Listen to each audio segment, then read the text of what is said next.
What up, TCK Potters? Welcome back to the program. This is episode 450 of the Candlestick Kids Fantasy Football Podcast, aka TCK Pod.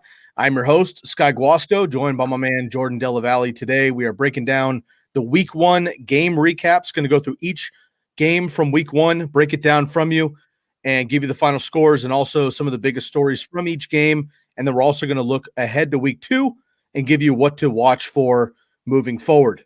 If you have not already, please make sure to subscribe to both Jordan and I on Twitter at our names, Sky Guasco and J Della Valle 7 on Twitter as well. And of course, make sure to follow TCK and the Fantasy Focus community on all streaming platforms, and make sure to subscribe right here to the channel. Hit that bell and make sure to follow us after the fact on the podcast networks, anywhere you listen to your podcast via Believe Podcast Networks. And make sure to tune in on Sunday morning. Every single Sunday morning, we are bringing you 3 hours of start-sit content from 10 a.m. to 1 p.m. on the Eastern Time, 7 a.m.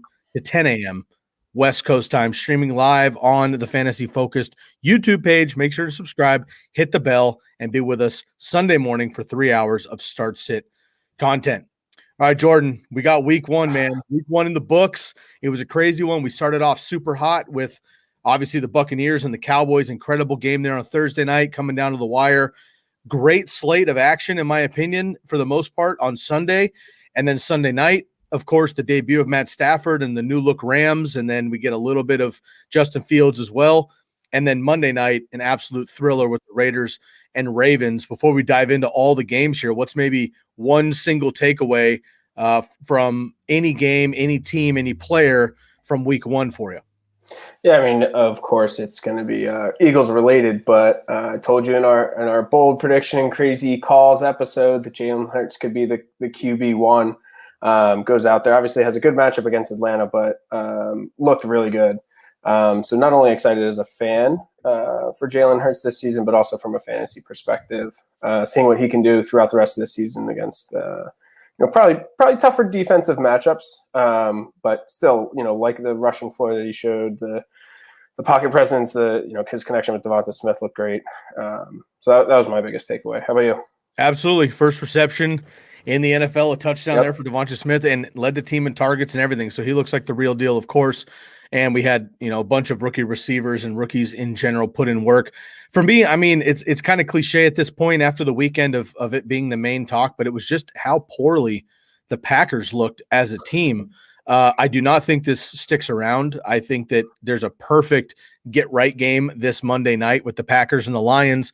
We just saw the 49ers put up 30 on the Lions and then basically pull most of their starters, at least on defense, after Jason Verrett went down with an ACL tear. Mostert is out for the season as well. So they started getting the starters out up, 3 scores. And the Lions made a run at the end there, but it was basically preseason backups at that point. So the Niners looked really good, but the Packers, unfortunately, man, just Aaron Rodgers, Davante Adams, Aaron Jones, nobody looked on the same page there. I think they get right, and they overlooked the Saints. They come back here against the Lions on Monday night and look just fine. So if you haven't yet put in your trade offers for the Packers, I think you're going to run out of time, because I do think they get good here in a hurry. All right, Fragger tuning in early. Go Browns. Brownies, man, had an opportunity once again to take down the Chiefs. They're so far 0-2 in the last couple weeks here. The last 2 games for the Browns have been thrillers against the Chiefs. They've had big leads, but Patrick Mahomes is 9-2 in his career with a double-digit deficit. The dude is absolutely phenomenal. So you get him down, you gotta keep him down. All right, man, let's jump in here. We got the Week 1 game recaps. We're going to go through each one of the games, spend a few minutes on each, and then we'll get into kind of a few things as well on what to look for each matchup team and moving forward here into Week 2. Now, of course, on Thursday, we'll have the game previews for Week 2, so tune in on that as well live, and then Friday that drops on the podcast as well.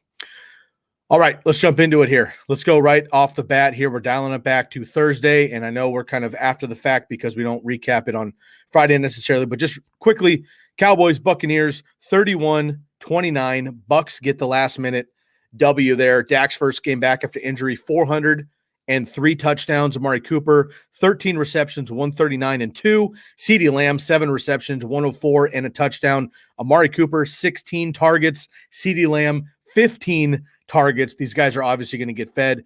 Zeke, minimal impact, but he did play 83% of the snaps. What he didn't do in fantasy football, he did excellently for the actual Dallas Cowboys, which was staying into pass block, which I know nobody cares about in fantasy, but for NFL and for team usage, snap percentage being on the field, very important for Zeke there. So it wasn't like he wasn't on the field. It was just that they weren't using him in the pass game. Brady, 379 and 4. My man looks just fine. Buccaneers turned the ball over 4 times. The Cowboys still couldn't get the W. And my man, Michael Gallup, unfortunately, ends up on IR as well. Ronald Jones effectively benched. Gio Bernard not used to the end of the game. Leonard Fournette, somewhat ineffective as well. Antonio Brown, a great game. Chris Godwin, 14 targets. Mike Evans, not really effective as either, though. So a lot of names, huge fantasy value in this game. A lot of guys went up. You went up quickly on your opponents, and a lot of people fell behind early on your opponents there. What are some of your takeaways and what's to look forward for in week 2 for the Bucs and the Cowboys? Yeah, I mean, to me, this game pretty much is what I expected it to be. Cowboys defense is pretty weak in the pass game. Buccaneers defense obviously is pretty stout in the run D. Didn't expect Zeke to have a great game from a fantasy perspective. So, potentially could be a buy low opportunity here, but for the most part, this is what I expected. A lot of Lamb and Cooper from the Cowboys. I think the biggest thing too is that the Blake Jarwin, Dalton Schultz takeaway here is they seem to be splitting those tight end duties. No one really running away as the far and away tight end one, which is was expected to be Blake Jarwin last year. Dalton Schultz proved to be fantasy relevant in that position last year. And now the question is, are we really going to be able to have any fantasy reliance on either one of those 2 tight ends if they're splitting that role? Right. Last year in those 5 games that Dak was in before he went down, Dalton Schultz, because it wasn't Blake Jarwin, Dalton Schultz was a tight end 11, even with everybody else eating in that offense. So they should be just fine.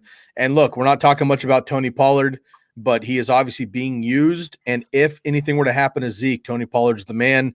He is definitely worth a stash on your benches. He's drafted in almost every league. He's definitely on dynasty rosters. But while you're scouring through, in week 1, it's just as important to look at who got dropped as it is to who got picked up. And we have a comment here from Fragger, who tunes in. For some reason, somebody dropped Chris Godwin before the week, and he picked him up right before week 1 and obviously goes out for 14 targets. So keep an eye on that. SJ, you have a quick start sit. We're going to get to this one, but the rest of them we're going to wait until Sunday here.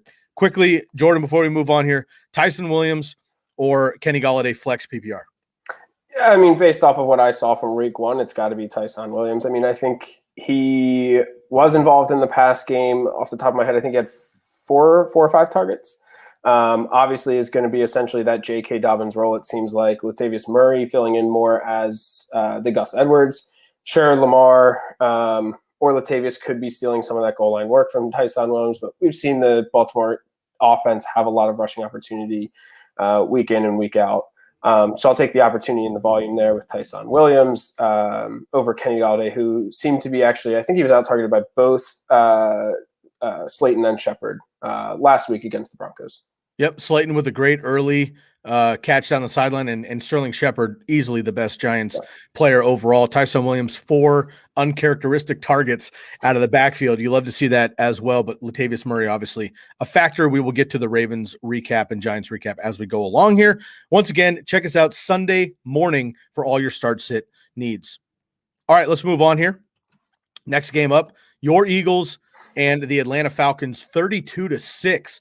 Philly taking it to Atlanta. Obviously, this is a big one for you as an Eagles fan here, but Atlanta, unfortunately, just looked poor. I don't know if it's new coaching, a new system, no Julio Jones, Mike Davis, not knowing how to use Kyle Pitts, whatever it is, rough sledding early for the Falcons there. Jalen Hurts, 264-3, which is a massive showing for him. Obviously, a lot of doubters coming in, and obviously you, my man, just a couple weeks ago with our bold predictions of crazy calls, had a crazy call that he would be the number 1 fantasy football quarterback. going to be tough to get past Kyler Murray, but a great first showing there. Devontae Smith, rookie out of Alabama, first-round pick, 6 catches, 71 yards, and a touchdown. And then, again, the Falcons, man, Mike Davis didn't get it done. Kyle Pitts didn't get it done. Calvin Ridley, for Calvin Ridley standards, wasn't anywhere to be seen. Matt Ryan just looked lost and holding the ball too long, and the Falcons just looked poor. Again, I think them as an offense get better moving forward. But Matt Ryan, man, this unfortunately is a trend that has gone for years without Julio Jones in the lineup, one way or another. Matt Ryan has not produced for NFL or for fantasy football, and now it's not like Julio's on the sideline waiting to come back. He's gone out of Atlanta. Is this a long-term issue with the Falcons? And obviously, you're stoked on the Eagles. Do you think they can keep it up as well? Yeah, I mean, of course, I want to take this away and say, oh, the Eagles look great, look like a Super Bowl contender, could run away with the division. Unfortunately, I don't really know if that's the case. The Falcons have arguably one of the worst offensive lines in the league. That paired with Fletcher Cox and the rest of the defensive line for the Eagles was, I think, obviously had the biggest impact on Ryan's performance, therefore Ridley's, therefore Pitt's. I do think that this could potentially be a trend for Matt Ryan. Like you mentioned, without Julio Jones, how do they look under Arthur Smith running that offense? But for the most part, I'm not too worried yet, pressing the panic button on Ridley or Pitts. Honestly, I was a little low on Pitts heading into the draft season because of his cost. But he was targeted, 8 times. Obviously didn't reel them all in for catches, ended with a pretty underwhelming line for the most part, but is getting 24% of Matt Ryan's targets in, only week 1 of the season. But if he's keeping up that pace, that's what you look for in a fantasy tight end, right? You need someone who has a large slice of the pie. Darren Waller, George Kittle, Travis Kelce, TJ Hawkinson. Oh my God. Yeah, absolutely. And so I'm not too worried from a fantasy perspective of, Ridley or Pitts. Outside of those two for Atlanta, though, I'm not high on Matt Ryan. I'm not high on Mike Davis. Outside of those two, I mean, Russell Gage had 1 target, no catches. I mean, that was a name that I think on our last week's episode I brought up as a last-minute ad because of how poor the Eagles' pass defense has proven to be. Darius Slay, showed up and pretty much shut down anyone he was covering last week. But I think most of that was also because of the minimal time that Matt Ryan had. So things are looking up for the Eagles, but I don't expect it. I think it was just a poor combo for the Atlanta offense this week. I agree. And it could just be week 1 jitters. Again, I mean, they have a new head coach, right, in Arthur Smith, a new scheme, and they're not going to throw the ball 650 times like the Falcons have been doing under Dirk Cutter and others over the last couple of years back to Shanahan. It might be more of a Titans offense, which eventually should be more efficient, still moving the ball. But I'm a big Calvin Ridley guy, right? I drafted him in the 2nd round of a lot of leagues. Nervous on week 1, but, my panic button's on yellow for now. But not looking good. Hopefully it doesn't get to orange and then red moving forward over the next couple of weeks. Okay, let's move on here. This one was just a good old school football game. It was not a 2021 era football game of just launching it and scoring a bunch of points, but this was just an old school, 2 great teams, 2 great defenses, 2 very good offenses as well, great coaching staffs up and down the board. The Steelers and the Bills. The Steelers get the upset up in Buffalo. I think an upset with the Bills at home, 23-16. And at halftime, there was pretty much no scoring in this game at all there. Josh Allen never really got into a groove, 270 and a touchdown. Najee Harris, 17 total touches, which is a bit alarming. We expect 20-25, but he literally played every single offensive snap. Literally didn't come off the field on offense. That's huge, right? He ran a ton of routes. He was only targeted 1 time. I think that changes as well. I had mentioned he was one of my guys, one of my gamers this year, right? Because the history tells me with Mike Tomlin and that offense, back to Le'Veon Bell, D'Angelo Williams, even James Conner, they're going to use 1 back and they're going to pass to him. I think that will happen. The Bills have great, defensive linemen. They have great linebackers, and maybe that just wasn't an option. Also, they have Juju and the tight ends over the middle. So we'll see what happens, but I'm fine with Najee Harris. Zach Moss, healthy scratch. Not looking good. Bobby's been a Zach Moss guy all summer long. Obviously not crazy on him, but a guy to use. Devin Singletary came in. He was okay, but again, the Bills just not a running team. Steelers defense, absolutely fantastic. They're going to be a must-use every week in fantasy. Steelers get a big win here, man. It wasn't pretty, but like Mike Tomlin said after the game, doesn't matter how you get the W's, you just get the W. I think the Bills are going to be great moving forward. These are both excellent teams. But in my opinion, coming off of 11-0 last year and then losing down the stretch, the Steelers put a bad taste in people's mouth out there in Pennsylvania. And I think that now this was a great statement game in the AFC for the Steelers to come out, make it ugly, but get the W on the road in Buffalo. Are the Steelers good to go here? And are you worried about the Buffalo Bills, or is this just kind of a one team's got to win, one team's got to lose? Yeah, I mean, I think this is a one team's got to win, one team's got to lose. I think both of these teams are going to be great throughout the rest of the season. Honestly, would the Steelers with the Ravens in their division, but would expect both of them to be at the top of their division, if not winning it, right behind a game or two maybe. So I think this is mostly one team's got to win, one team's got to lose. One of the things that key takeaways for me, you mentioned the Zach Moss healthy scratch. Devin Singletary on pretty minimal touches, like a little less than 14, I think, 14 touches, 72 yards on the ground against a great Steelers run D, and then had five targets in the passing game, which for a lot of people that were avoiding, the Bills backfield out of the draft, myself included, you have to raise your hand. Absolutely. I mean, it makes sense to, but if Zach Moss is going to be a non-factor, that takes away the ambiguity that everyone thought there was going to be of, well, who gets the goal line touches? Devin Singletary is only the between the 20s guy. None of them are involved in the pass game. I mean, for where you got Devin Singletary to have 70 yards against the Steelers defense and then 3 catches on top of that, it is fantastic.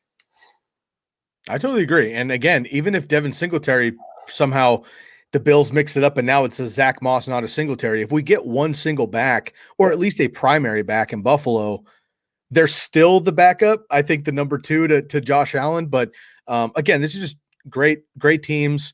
Last year, the secondary for the Steelers was, beatable, but they came out and played very well. And the reality is these are 2 of the best coaching staffs in the league. Ben had enough to get done. The defenses were absolutely excellent. And I expect to see these guys playing again in January at some point. So this would be a great game to follow up. All right, let's get into the Vikings and the not-so-Bungles. Vikings had the lead for a little bit. The Bengals come back. They end up going to overtime. The Bengals get a time-expiring field goal from their rookie kicker, nonetheless, 27-24. The not-so-Bungles getting it done. Joe Burrow and company, huge win. And again, the Vikings, man, they seem to do this every single season. Last year, they started 0-5. They seem to do this every year where they come out slow, and then they run off like 6 games, 7 games in a row. But it's almost too late, right? Like, they're a great team.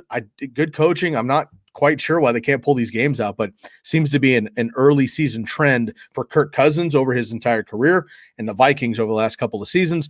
Jamar Chase, another rookie wide receiver, of course, out of LSU, 5 receptions, 101 yards, and a touchdown. He was the number 1 wide receiver on the team. Not my boy T. Higgy, and certainly not Tyler Boyd, unfortunately, who is Bobby's guy. Joe Mixon, huge workload, 33 total touches, 150 yards, and a touchdown. We get this from Joe Mixon, man. He's going to be top 6 running back on the season. We'll see if that keeps up. It did last year before he got hurt. We'll see if it keeps up. Adam Thielen, 9 receptions, 92 yards, and 2 touchdowns. Again, I kept saying it, like, yes, 14 touchdowns is a lot. That is hard to sustain. But first of all, he's on pace to demolish that after 1 week. But secondly, like I kept mentioning, in the red zone, Kirk Cousins trusts Adam Thielen. Not that he doesn't trust Justin Jefferson or somebody else, but if it's not Dalvin Cook, Adam Thielen's the guy that's been proven. He's older, right? But he's very shifty off the line, gets open constantly. The separation for him is unbelievable in short yardage situations. He is a red zone monster. 13 touchdowns last year in the red zone, 2 this year already. Adam Thielen, I don't think he's a buy low anymore because he produced, but if people are worried about him, I'm absolutely willing to go get Adam Thielen as a wide receiver 2 or 3. And then can Kirk Cousins be a single quarterback league streamer? Obviously, based on matchup, anybody could really, but again, they get the loss, and we know about Dalvin Cook, who ended up getting Justin Jefferson's touchdown, in my opinion. But, Kirk Cousins is getting it done. And we mentioned he was very good against man coverage. So if you streamed him, you were happy about that. How do you feel about the Vikings and the Bengals? Both teams looking to bounce back from pretty disappointing seasons last year. Yeah, absolutely. And to build off of that, Kirk Cousins, I think he warrants at least a look in your single quarterback league. I mean, hypothetically, if you're a late round QB guy and you had Fitzpatrick, obviously you're in need of a new quarterback now. If Kirk's available, I would be very very comfortable with him in a one quarterback league. I think he's probably at the bottom of where I'm safe in terms of feeling comfortable and not having to quote unquote stream. I would, obviously in a tough matchup, I'd want to bench Kirk. But even any average or obviously a plus matchup for him, I'd feel comfortable starting him in a one quarterback league or as my second in a super flex. Yeah, I agree. And as a number 2, number 3 in a super flex 2 QB league, you're feeling pretty good. And look, he's good for 2 or 3 games a year where he's 404 and he's got 2 incredible wide receivers plus Dalvin Cook, of course, there. All right, let's move on here to my Niners, who do get the W, but it was a bit ugly. And unfortunately, again, they lose Raheem Mostert for the season. It was going to be 6 weeks with knee cartilage issue. They were going to go in and clean it out, and it was 6 weeks for about 12 hours. And then he came out and basically broke the news himself that it was season ending, which is just so sad for the guy. Journeyman running back, finally got a chance, exploded 2 years ago, got the starting opportunity last year, dominated when healthy, got hurt, came back again. 2 carries, 20 yards. The dude was on his way to an incredible day and season. I've been backing him. I drafted him in almost every one of my leagues in the 5th, 6th round. He goes down, unfortunately, out for the season. 41-33, the Niners still get the win. As I mentioned earlier, they pulled most of their, bona fide starters on defense in the second half and the fourth quarter. So I wouldn't be as excited about the Lions nor as disappointed in the 49ers for letting them come back because it just wasn't that if you watched the entire game. Jimmy Garoppolo came in, started obviously, but Trey Lance got some work through a touchdown. And then, of course, Elijah Mitchell comes in as a 6th-round rookie, steps in for Raheem Mostert when he goes down because Trey Sermon was a healthy scratch. This game was insane. Brandon Ayuk was basically not utilized. He was behind Trent Sherfield for disciplinary reasons. This game was absolutely insane. Deebo Samuel, though, 9 catches, 189, and a touchdown. A lot of that came on a blown coverage and a oopsies YOLO pass from Jimmy Garoppolo that was caught and run to the end zone. I don't expect these kind of numbers from Deebo maybe ever again as far as the length, the breadth of the yardage, but the usage was there. 9 catches and all those targets was huge. Elijah Mitchell, 19 carries, 104 yards and a touchdown. A lot of that came on a big run as well, which anybody in the 49ers offense can get. TJ Hawkinson, the lone lion, to get it done in the passing game, 8 catches, 97 yards and a touchdown. And DeAndre Swift was questionable coming in all week, comes in healthy, played really well. And my boy Jamal Williams also outpaced him in standard and half PPR leagues. So he got it done as well. So there's a lot in this game, actually. 41-33, Niners get the dub. Yeah, and I think obviously the key takeaway here is that 49ers backfield and what we're looking for moving forward. And, as a 49ers fan yourself, curious where you stand on this about Elijah Mitchell, Trey Sermon. Do you stash JaMychal Hasty? I'll give you my take. I mean, we're in a league together, and I think we actually both put in the same exact waiver bid for Elijah Mitchell. Neither of us got him. I think he went for like 2/3 of our year-long fab. I'm clearly I didn't get him, but haven't got him in any waivers yet. I think it's a little bit too high of a price for me. Sermon was a healthy scratch, mostly because Mostert was presumed healthy, going to be the starter, taking pretty much all the rushing work from what I think the expectations from Kyle Shanahan were. And the reason why that Mitchell and Hasty were active were because of their special teams usage that Sermon just doesn't have. I think with Mostert now out, at worst, Sermon and Mitchell are splitting carries. Mm-hmm. And now we're talking about, we're in like what we expected a Singletary Moss situation to look like, just on a much better rushing offense. Yeah, I'm going to go through the fabs really quick. I noted this earlier because I was interested in what Elijah Mitchell would go for week 1 in fab budgets, right? Now, in one league, I have him. He went for 48%. Now, if you're using $100 and you started with, then it's $48. But if you use 200, right, it'd be double, whatever. 48% is what he actually went with. But here's the other bids in the league: 48, 32, 31, 31, 27, 26. In another league, he went for 51. 48 wasn't enough in that league. 33, 33, and 8. So he was basically half of people's fab that actually ended up getting him. And look, I understand how fab goes. And if you lose Mostert or somebody else, like, you want that running back. As a 49er fan, I know very well that it could be Jermichael Hasty that goes for 20 carries next week. They picked up Kerryon Johnson. Kerryon Johnson they picked up to be on the practice squad, but he's going to make the roster eventually because they need bodies. Trey Sermon was a healthy scratch, but they have to use him now. And don't forget, in 5 weeks, we probably get Jeff Wilson back, who's the most talented out of all these guys, in my opinion. Even Trey Sermon with the draft capital, Jeff Wilson just proved it over his years and a touchdown monster with the Niners. They trust him. So I put in my bids to Elijah Mitchell too, because you have to, but I made up in my mind. I was like, you know what? It's week 1. It's early. This is not a guy that's going to make or break. Last year when Christian McCaffrey went down and everyone went nuts on Mike Davis, that's because you get Mike Davis every snap, every rush opportunity, because that's how the Panthers run offense. The Niners don't run their offense like that. So even though Elijah Mitchell might be the 1A, there's a 1B, C, and D right behind him. So I'm really nervous that he might be not a 1-week wonder, because I think he's going to be good for a while. But if he doesn't have a big run, I'm not sure the volume will be there, because that's just not how they run their offense. So if you run waivers tonight, Wednesday, and you want to try again, those are some numbers that you're looking at. You're going to have to be over 40, over maybe 50 if you actually need or want Elijah Mitchell. I put mine at about 25, 30 because I was like, if I get him at that, cool, it's quite a bit, but cool. 50 is going to be too much. Yeah, that's exactly what I was thinking. My first couple leagues that ran, I was about the 25, maybe up to 33% of my fab budget. There's a couple leagues still that have to run tonight. I might go up to like literally $1 over that halfway mark just to have at least some Elijah Mitchell shares in case I'm wrong. Mm-hmm. But that's the cost that I'm willing to spend for him. Absolutely. And again, with FAB, if you're not familiar with FAB, free agent acquisition budget, FAAB, you basically get an auction. You get, fake wallet, if you will, in your league. You get $100 in most leagues. Sometimes it's 200, sometimes it's 1,000. Doesn't matter. It's all relative. And you put a price in on the player to try to outbid the rest of your league. If you're in regular waivers and you didn't have the number 1 or 2 priority, you just didn't get them, period. Yeah. If you're in FAB, you have more of an opportunity. That's why I always recommend you do FAB, because it makes it a little more even and gives you more control over how you do that. Okay, let's move on here to the Cardinals and the Titans. Man, you and I were bringing up the one thing that we thought about this week. You mentioned your Eagles, and I mentioned the Packers.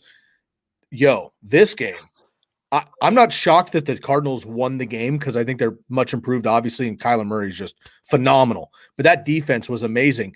The Titans didn't even show up, dude. Like, this is like how the Packers played, right? I mean, the Titans are supposed to play for the AFC title, basically. And yikes, both the Packers and the Titans have some serious work to do. Both of them coming in as, I think, at least low-level Super Bowl contenders, and neither one of them showed up. Cardinals, to their benefit, huge win against the Titans, 38-13. Kyler Murray, over 300 yards passing and running total. He had 5 touchdowns, 4 in the air, 1 on the ground. DeAndre Hopkins, 6 receptions, 83 yards, and 2 touchdowns. Christian Kirk, 5 receptions, 70 yards, and 2 touchdowns. Derrick Henry, 9 rushing yards in the first half.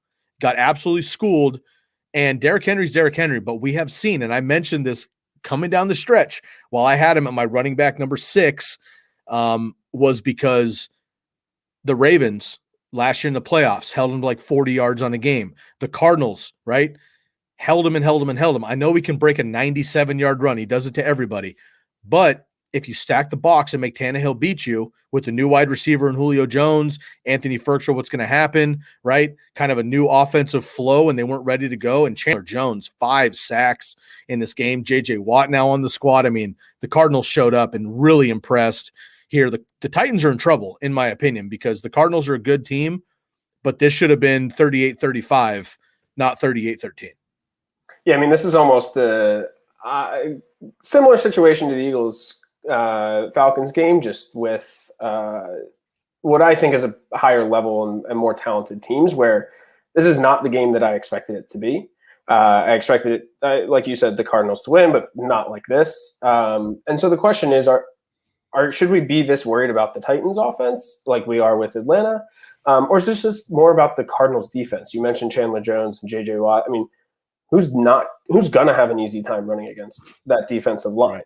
So, yeah, I mean, Derrick Henry, there's a lot of usage questions. He's been used a lot. Does he still, have the longevity to sustain that usage throughout this upcoming season? If people do stack the box and make Tannehill beat him, how's Henry going to be good? But not too worried. If you want to buy Derrick Henry after this performance, I think that's very fair. If the Henry owner's willing to sell him, I'm not too worried. I think it speaks more to the Cardinals defense and what they were able to do to what is supposed to be a prolific Titans offense. Yeah, and Kyler Murray is just unguardable, but this is alarming if I'm a Titans fan because of the defense. Last year, we know you can't get past the Bills with frequency. You can't get past the Steelers, the Browns, the Ravens on a good day. You can't get past the Chiefs, obviously, without a formidable defense. And it doesn't matter how efficient or dominant that offense could be for the Titans.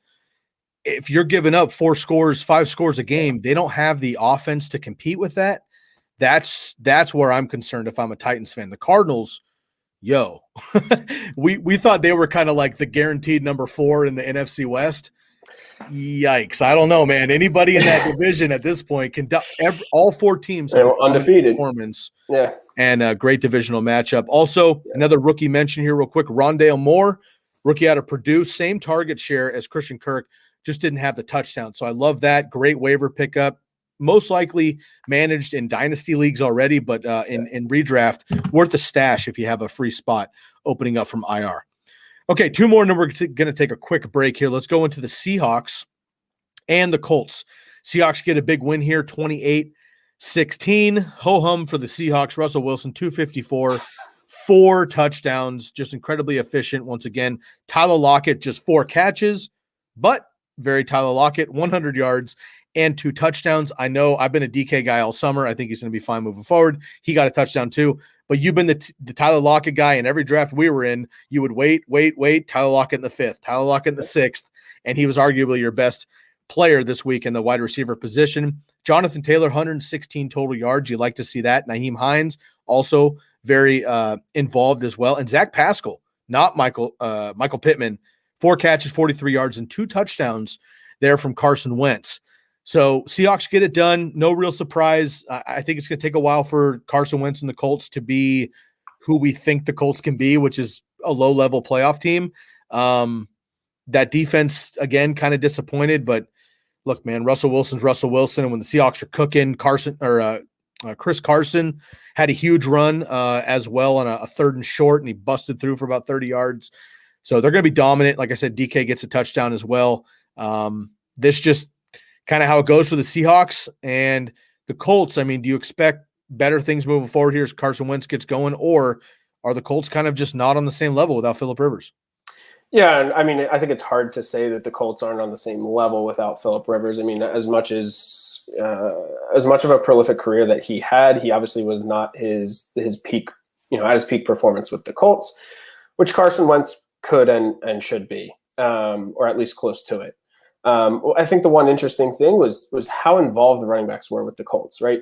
Look back to when Carson Wentz was with the Eagles, and I was pleading to him to check it down to the open man, or just seemed to love to launch it deep. And that was almost the opposite of what we saw this week with the Colts. 41 opportunities, carries and targets for both Jonathan Taylor and Hines combined. Comparing that to Pascal, who did score the 2 touchdowns, and Pittman, who we expect to be the one, only 9 total targets. So pretty interesting to see that potential change from Wentz becoming a little bit more of a smart quarterback, I'll say. But something interesting to watch moving forward to see how that offense runs with Wentz at the helm. I agree, man. And again, with that division, yes, the Texans, who we're going to get to in a second, played well this week, but the Texans and the Jags are in that division. So the Colts will have a couple get-right games, and I still do think they'll be a playoff team eventually. You get Quentin Nelson, 100%, and get that defense back to it, and Carson Wentz ready to go. I think they'll be fine. But look, again, Seahawks, you had the Bills and the Steelers, you had the Titans and the Cardinals, you had the Seahawks and the Colts. Some great, legitimately comparative team. The Browns and the Chiefs, right? The Chargers and Washington, I think, are similar teams we'll talk about next. You had a lot of comparable matchups this week, and one team has to win, one team has to lose. I wouldn't be too stoked on any team that wins or bummed on teams that lose, but the Colts, I think, need to crank it up if they're going to make it to the AFC. Okay, one more, and then we'll take a quick break here, man. Chargers and Washington football team. Chargers get the win. My boy Herbs goes all the way across the country. Surprised me, actually, because I had kind of continuously said I was concerned about them going all the way across country from LA all the way to DC. And a lot of times West Coast teams traveling East Coast, especially early in the season, it's definitely home field advantage extra for the East Coast team. Chargers got it done here 20-16 over the Washington football team. Of course, unfortunately, we lose Ryan Fitzpatrick, who a lot of people were excited about, not only for fantasy, but he's just a good energy to have, right? The beard, the Fitz magic, the aura he brings, the genuine childlike excitement he brings to football, I think is fun. And unfortunately, he blows out his hip. Seems to be out a few weeks. Could be season ending for him, unfortunately, with his age and recovery. So wish him the best. Tyler Heineke moving forward. Keenan Allen, 9 receptions, 100 yards. That's a regular day at the office for Keenan Allen. Justin Herbert, 337 and a touchdown. Antonio Gibson, 108 total yards. Looked good. He had a great 30-yard run. Austin Eckler, no receptions, but he did have a goal line carry that he scored on and 7 red zone carries. We love that. And not a huge day necessarily, but I want to just throw some light on Terry McLaurin, who had one of the best catches I've ever seen, definitely of week 1, if you haven't seen it yet, down the sideline where he literally does a back misty flip in the air and catches it going out of bounds. That was from Taylor Heineke, by the way, not Ryan Fitzpatrick, who threw that ball. So I think he's going to be fine moving forward as well. Both these teams are going to be solid throughout the season with health. I think Taylor Heineke is not that much of a step down from Fitzpatrick. At this point, Washington should be fine. But how do you feel about the Chargers? Oh, and I didn't even mention Mike Williams. Huge day, 2 touchdowns. That's my man. I was drafting him late. Once he's healthy, you got to play him there. So a lot to bring away here from the Chargers and Washington game. Yeah, absolutely. And speaking of the Chargers wide receivers, the other one I wanted to highlight was Jalen Guyton. Coming into the season, if Mike Williams were to ever get hurt, who's the third guy here in this offense? Is it Jared Cook at the tight end? Or even Parham at the tight end? Is it Guyton? Is it Josh Palmer? But Guyton had a 65% snap share, which was third right behind, obviously, Keenan Allen and Mike Williams. But, the drop-off after him was pretty significant in terms of pass catchers for this offense. Didn't get the targets necessarily, obviously, that Keenan Allen and Mike Williams did. But something that could change moving forward. But also, if Mike Williams or Keenan Allen were to ever get hurt, I think Guyton's a good guy to keep on your radar as, stepping into that eventual, in a dire situation with injuries, wide receiver 2 role for Herbert and the Chargers. I agree. I was just looking up Logan Thomas here as well. I wanted to make sure I got his game log correct here. Just 3 catches for 30 yards, but did have the touchdown. So again, that quintessential tight end line, 3 for 30, 4 for 40, 5 for 50. The difference with tight ends, if you're not up at the top, it's that touchdown. Logan Thomas got it, and he's going to be a premier option, especially with Curtis Samuel continually out. Okay, Jordan, quick water break.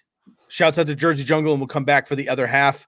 I want to give a massive shout out to our good friends at the Jersey Jungle here. If you're new to the TCK Pod or the Fantasy Focus Network, we have a great partnership with the Jersey Jungle. These are authentic jerseys.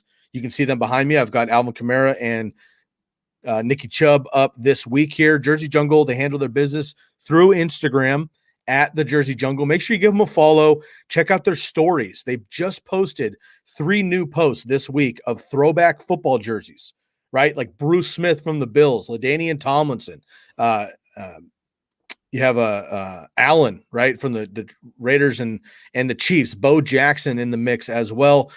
Go check out some of the jerseys there at the Jersey Jungle. Of course, they have new jerseys, rookie jerseys. They also do all sports, not just football, baseball, hockey, basketball, soccer, if you're into that, home and away, custom. They also do camo jerseys. I mean, they got it all. They have shorts. They do hats. They got shirts, whatever you need at the Jersey Jungle. They got you covered for all of your football and sports memorabilia. Go to Instagram, use the promo code TCK at the Jersey Jungle, get 10% off of 1 or 2 jerseys, 15% off of 3 jerseys, and these jerseys are already half off what you're going to get at NFL.com. So you're getting 10 to 15% off of about $60. You can get 3 jerseys for what it would cost for 1 on NFL.com. They're authentic, stitch and twill, high-quality jerseys. Go check them out today. Give them a follow. Hit up my man Trenton at the Jersey Jungle on Instagram. Okay, let's get into the second half of these games here. Jets and Panthers, revenge games all over the place here. Panthers get the win, 19-14. Again, not ugly, or not pretty, I should say. A bit ugly, but two teams, realistically probably not looking at playoff hopes, but looking to just bounce back, get a stable foundation, new quarterbacks, new coaching trees all over the place, trying to get that foundation moving forward here. I thought it was a decent game for the skill level of these squads. Panthers get a big win, though, start on a positive note here. Christian McCaffrey, 30 touches, no surprise there, 189 total yards, didn't score a touchdown, and he's the number 1 running back in fantasy football for week 1. Corey Davis, massive pickup. We've all been repping him, big breakout candidate across the industry. 5 catches, 97 yards, 2 touchdowns. And DJ Moore, 6 catches, 80 yards, but again, doesn't have the touchdown. Robbie Anderson, 1 target. I don't like that at all. It was a 50-plus yard bomb for a touchdown, but I need the consistency from him. And, on the other side, I mean, there's just what are we going to do in the backfield for the Jets, right? Jamison Crowder was out. Does that affect Elijah Moore and Corey Davis coming back in? And Zach Wilson, I thought, looked okay outside of some rookie jitters, and Sam Darnold did as well. So 2 young teams getting after it here. I thought it was a decent game, but obviously some cleaning up to do for the Jets and Panthers. Yeah, I mean, you hit my biggest takeaway right on the head was Robbie Anderson, out targeted by Terrence Marshall Jr. Didn't seem to be very involved, and obviously CMC being back and taking away a lot of targets from this offense seemed to almost be all Robbie Anderson's targets from last year. It is 1 week, so obviously have to take it with a little bit of a grain of salt. They, were up early, and so even though it was 19-14, really feel too close in terms of if you're actually watching the game. But for the most part, that's something that moving forward have to be wary of. If you are able to sell Robbie Anderson a little high because someone looks at his line and goes, 57 yards and a touchdown, doesn't look at the receptions, or just looks at total points, something that could be worth at least a trade offer. Absolutely. And then especially if they see like Sunday Night Football highlights or Monday Night Football highlights and you see that deep bomb, a lot of times that's something that people look at, not the actual stream. Jordan, just a heads up, we got a little bit of glitch there on your side with internet, so just want to give you a heads up just in case that's a quick fix. Okay, let's move on here to the Texans and the Jaguars, obviously the game of the week here with 2 massive teams trying to get off the schneid, prove themselves. The Texans basically picked by everybody to go 0-17 and be the worst team in the league. But the Jacksonville Jaguars, a lot of hopes now, of course, with Trevor Lawrence and Urban Meyer and the rest of the squad. So they come in and the Texans bring the hammer. The difference here was that the Jags are a team built for 5 years from now. A lot of young talent, a lot of great potential, but new and raw to the NFL. The Texans are built for week 1. They have a lot of veterans, a lot of old school guys, and they basically had the old man beat up on the kids, essentially is what it was. They get the W, 37-21. Texans get the surprise victory, I think, here. Tyrod Taylor played well. The rest of the squad doing well. Brandon Cooks, 5 catches, 132. Mark Ingram, the ghost of Mark Ingram, who I thought was going to get cut for the last 2 months, 26 carries, 85 yards, and a touchdown, seems to be the number 1 running back, although David Johnson and Phillip Lindsay were also involved. Trevor Lawrence, 332 and 3 in his debut, but had the 3 rookie interceptions against a not great defense. We'll see about them moving forward. Biggest concern in this game, we had Laviska Shenault, Marvin Jones, and DJ Chark all getting quite a bit of work. DJ Chark, 12 targets, but just 3 catches. I don't like that efficiency there, but all those guys are going to be fine. Obviously, in my opinion, the big concern here or question mark is going to be James Robinson. Carlos Hyde gets all the work. James Robinson, 5 carries, 3 targets. Obviously not the number one here. Carlos Hyde, Urban Meyer's guy dating back to Ohio State, and clearly the relationships mean everything. James Robinson was a big concern for me in this one. Yeah, absolutely. And talking about the Texans, I mean, I don't know if this is more about the Texans and their offense and how it could look moving forward, or if it's more about how bad the Jaguars are. Like you mentioned that their offense is one that was built for week one. It's an offense that was built for week one against the Jags. Like they play the Cardinals, they play someone else. Like I don't think they do this. So potential sell high moment for Tyrod Taylor or Brandon Cooks.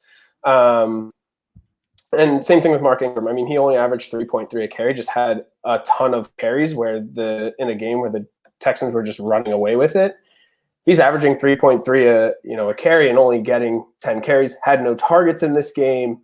You're going to be pretty disappointed starting a running back who finishes with 33 yards and no touchdowns in a game when the Texans are playing a more formidable defense. Right. I totally agree. And I don't expect much out of either of these teams moving forward, but it was fun to get these guys off the board here. And Texans with a big win, man. That's awesome for the locker room. Okay, this one is again, interesting here. Browns, Chiefs, excellent game. Once again, Browns build a big lead in the first half. Mahomes comes back, and they get the W 33-29. The Chiefs get the best of the Browns. Basically the same game we saw in the playoffs last year. Tyreek Hill, 11 catches, 197 and a touchdown. No surprise there. Mahomes, 337 and 3. Travis Kelce, 6 for 76 and 2 touchdowns. Nick Chubb, 101 total yards and 2 touchdowns on the ground. Baker Mayfield looked good. Kareem Hunt got some work as well. These are 2 incredible teams. Not much to look forward to moving forward for these guys necessarily. We know they're going to be great teams, but was there one key takeaway other than the Browns not being able to close it out again?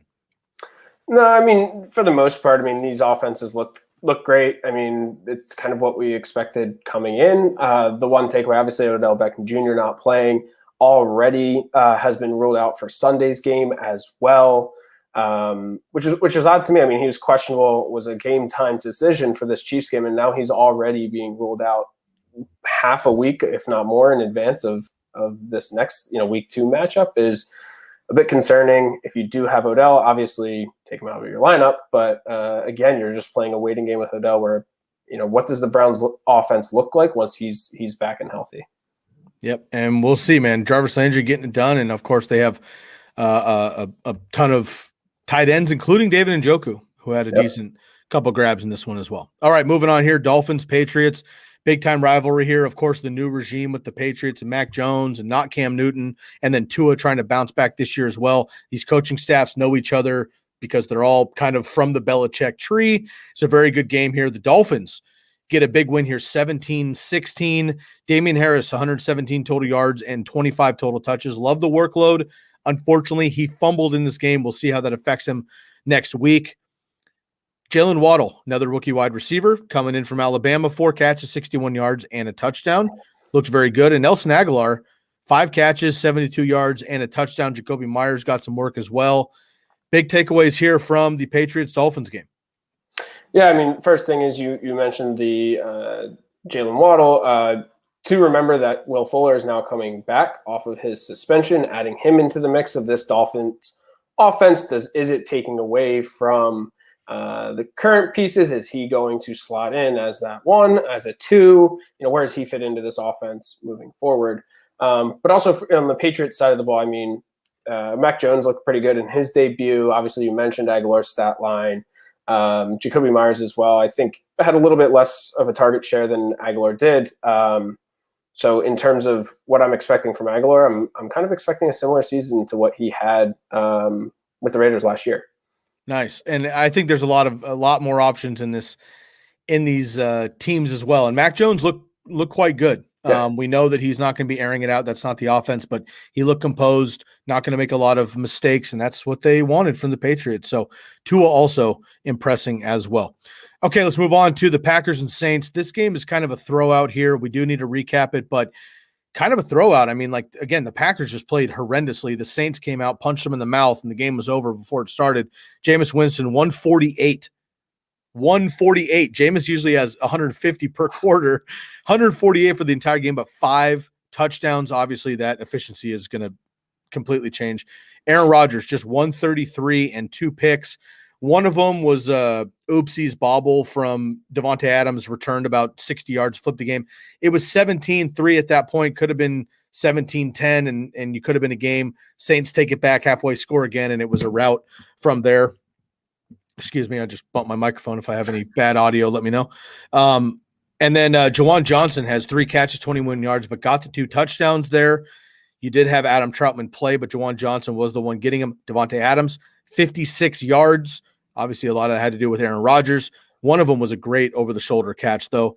And then Alvin Kamara, 23 total touches, 91 total yards, and a touchdown. He'll be fine. They got Tony Jones involved as well because they'll keep Kamara safe there. Marquez Callaway wasn't very involved in this one. That was kind of concerning to me. Robert Tonyan either. But again, for the Packers, I'm throwing it out. For the Saints, great game, but can they keep it up moving forward? Yeah, absolutely. I agree. Packers start out. I'm not too worried about that offense. I think they'll be fine, especially with Aaron Rodgers. I don't know if it was because he missed camp, all the drama of holding out and trade talks and all that. I don't know. But I think their offense will be fine. I even saw a joke. Obviously, the Buccaneers lost 38-3 last year against the Saints, so maybe that's the game that Rodgers is playing. In terms of takeaways from the Saints offense, you mentioned Jawan Johnson and Adam Troutman. Adam Troutman did actually out target Jawan Johnson exactly 2-1, 6 targets to Jawan Johnson's 3. Jawan Johnson just happened to find the end zone twice. Is that Winston's preferred target in the end zone, or did he just happen to get the targets in the end zone? We'll find out.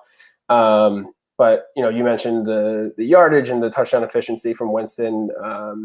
The thing that we do have to remember is he's not in Bruce Arians' offense anymore. So I don't think we can expect those 430-yard games with 6 picks and 6 touchdowns. But it's going to be a different Jameis Winston where, he'll most games probably have low to mid-high 200 yards, maybe 2-3 touchdowns, but almost more of that game manager role within that Saints offense, kind of like Drew Brees was towards the end of his career, rather than a quarterback that's going to air it out. Marquez Callaway obviously gets shut down by Jair Alexander, who doesn't. So not too worried there in terms of hitting a panic button in week 1, but want to monitor it going forward, obviously. Yep, great game for the Saints. Packers, I think, will be fine moving forward. Again, they get the Lions on Monday Night Football. It's prime time. It's Rodgers. I would not be shocked if he turns it into 404. I'm serious. Yeah. Davante Adams is going to have 15 targets in this game. I'm not worried about it at all. It's a buy low window on the Packers. If you don't get it in this week, it'll be too late.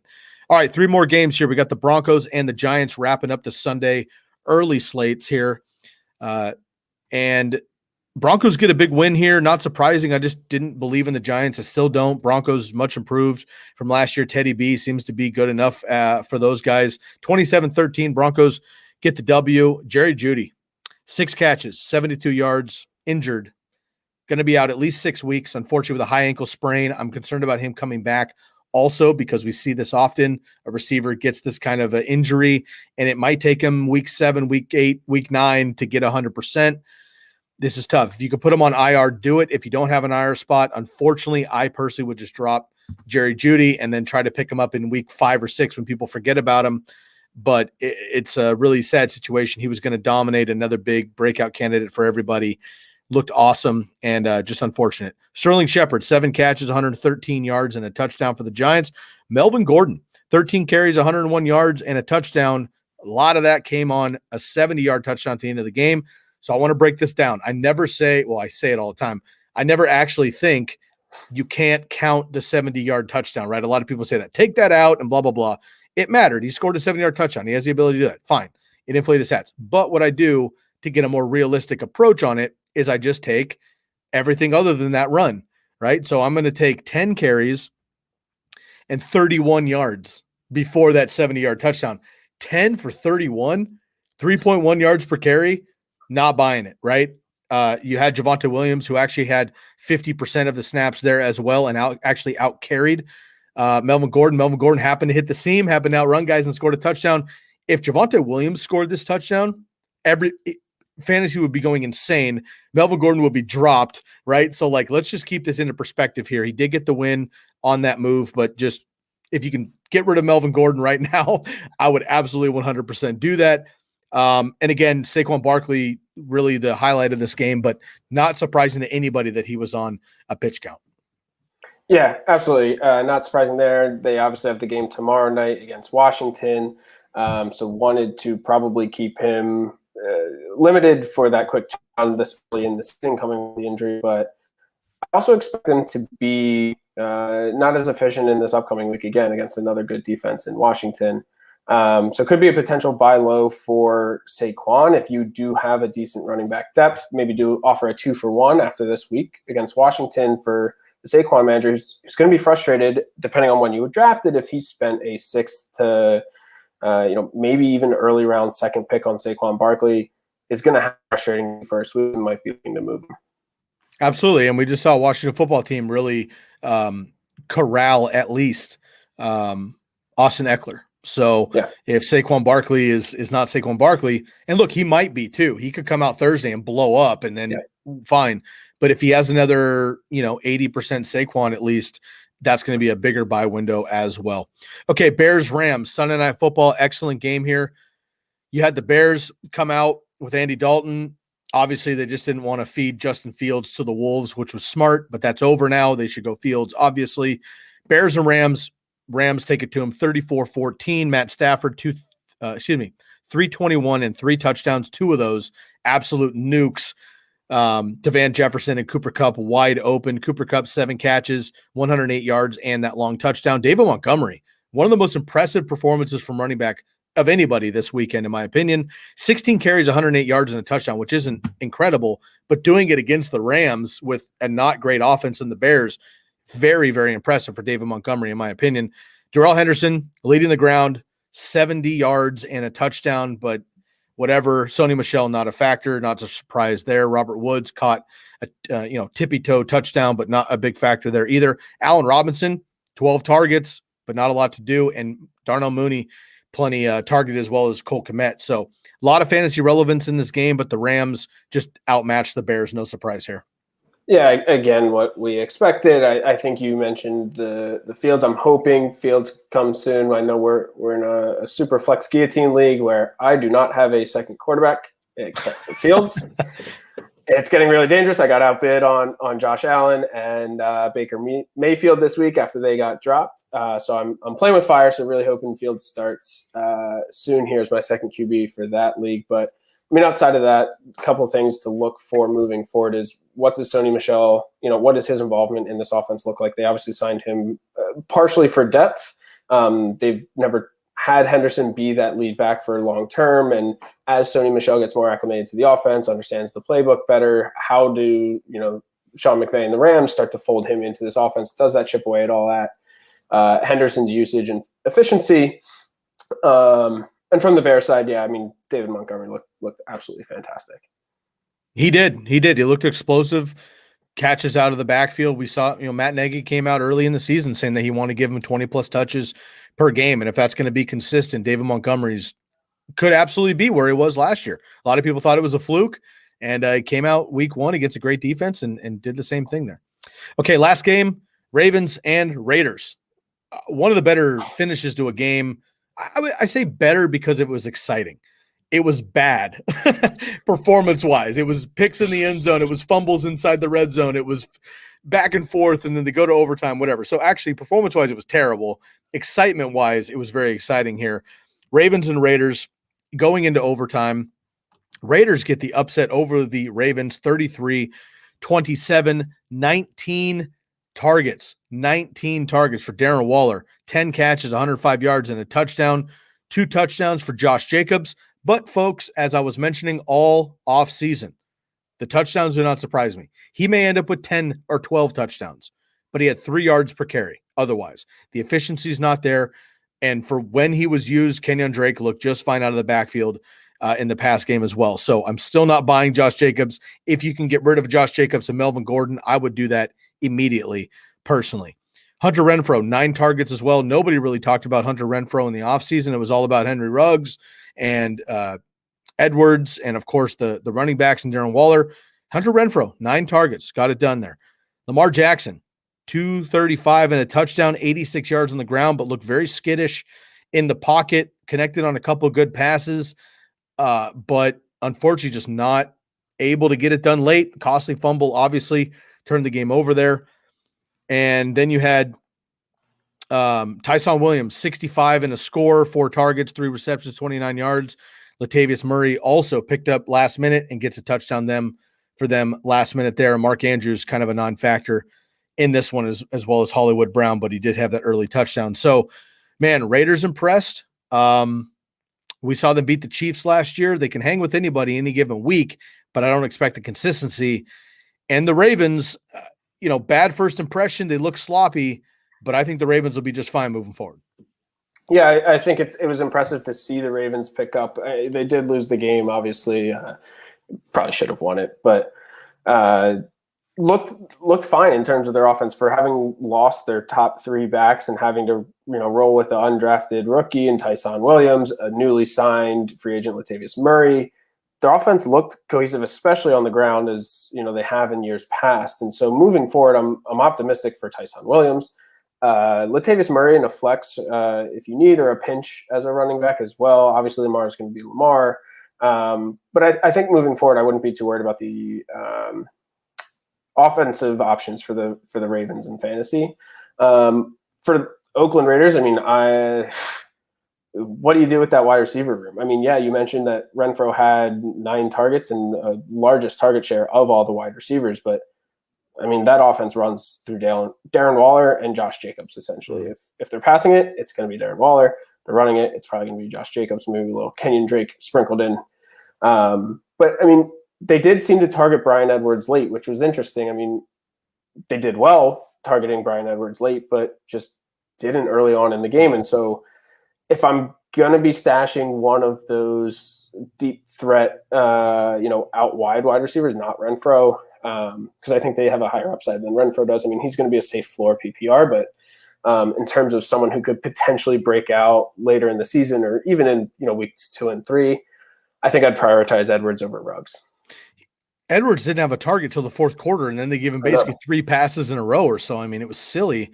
And yes, Henry Ruggs has the big ability. He caught a huge pass, set up a score. That was great. But that's kind of his game. Edwards, in my opinion, is the guy. I've been saying that for 2 years. And obviously Waller, and we'll see what happens. But Vegas, in my opinion, needs to focus on Edwards, take off some heat from Waller because he's obviously dominant, but getting double coverage now. And Derek Carr, man, constantly impressive. He just has had no help on defense, very little weapons in his entire career, shoddy offensive line. But as an individual, Derek Carr gets it done more often than not. All right, Jordan, that wraps up week 1 with the game recaps, what to look for each game coming into week 2. Very excited, man. We're off the schneid here. We're ready to go.